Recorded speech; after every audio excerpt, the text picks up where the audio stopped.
Hey, welcome to another Music Maker guitar video. Please do like and subscribe, ring the bell so you get the latest notifications. Josh here as always. I'm here with my Warmoth Telly today. Typically Thursdays I do 335 Thursday and Theory Thursday.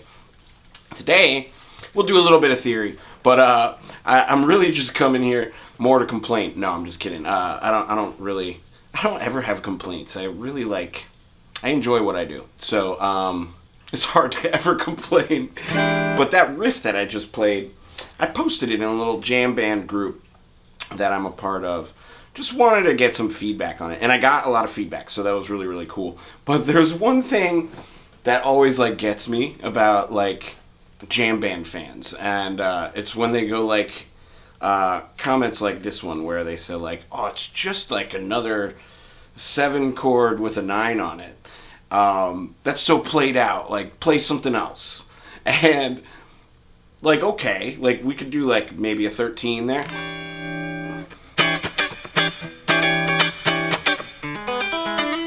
I feel like that's kind of a Corey Wong chord though, I love that chord. Minor 6 maybe, minor 13. But I hear Corey Wong play that chord all the time, so I'm just I'm not trying to do the same thing.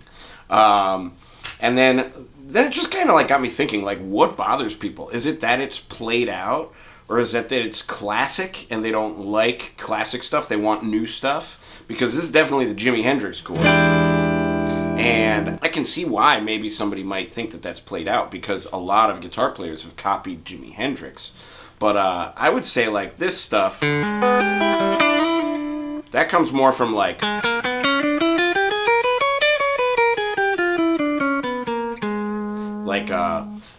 diminished kind of a scale. By the way, if you don't know what that is, go to my website. I do lessons on this stuff, okay? But that comes more from a diminished scale, and that's kind of pentatonic mixed with diminished a little bit. Kind of based off of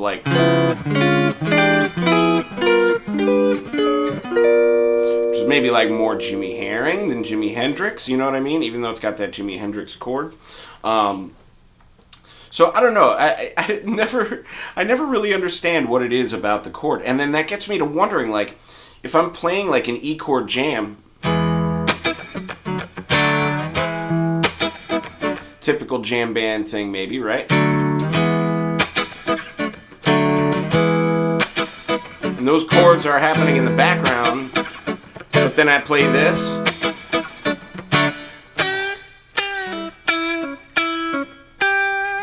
Would that bother them? Because technically, that makes that same chord. You know what I mean? Would the melody bother them?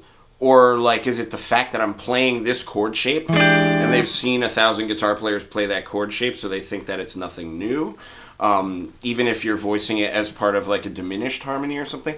I'm not sure what it is. If there's anybody out there that feels that way, that wants to leave me a comment, I'm really curious to know, why do certain chords trigger people that way versus other chords? He said if I just kept it simple E7 or something, that would have been it. But again, I feel like Corey Wong does a lot of that territory, and Tomo does a lot of just natural 7s. So I like to spice it up a little bit where I can. Add some 9s, some sharp 9s, 13s, 11s, I love those. So that's what I asked. I was well, would a 13 be off limits, or what about triads? Because honestly, there's another thing. This mixed with this makes this.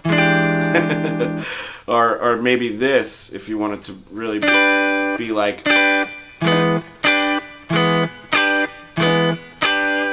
those two triads. Those are just regular triads. That's E major and G major.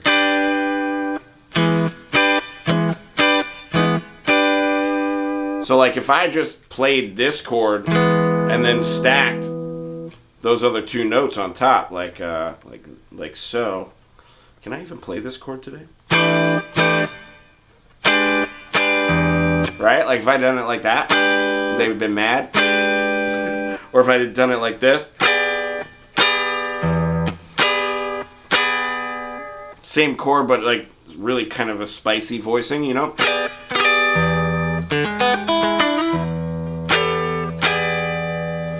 Like, would that have hurt their feelings? I don't know.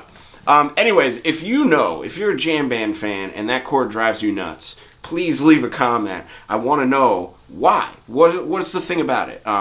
I'm super interested in the subject, like, because I think all chords sound beautiful. I'm one of those guys. Like, every single chord, I love it. Dissonant, harmonious, cool, not cool, hip, not hip, whatever. Like, I love the sound of it. Maybe sometimes needs another context, you know what I mean? But, like, it's not a bad chord, you know what I mean? So, I always get interested in that thing. Maybe if it's a bad chord combination and flavors don't mix right, like, I get that. But yeah, I really do think, like, there's kind of a beauty in all of it. So, please let me know. What things do you like? What things do you dislike? And let's revisit this later. All right. Thanks for tuning in. It has been Theory Thursday. If you want to know how to play any of the stuff that I was playing, please do visit me on my website. I've just revamped and reorganized everything. I have coming up on over 70 videos covering a lot of different topics up there now, complete with backing tracks and like music you can screenshot and all of that stuff. And also gives you access to my email, so you can contact me directly, ask me a question, or even send me your videos of your progress. I love to see that stuff. All right, anyways, thanks again for tuning in. I'm going to play my way out and have a very funky Theory Thursday. I will see you tomorrow for Funk Friday.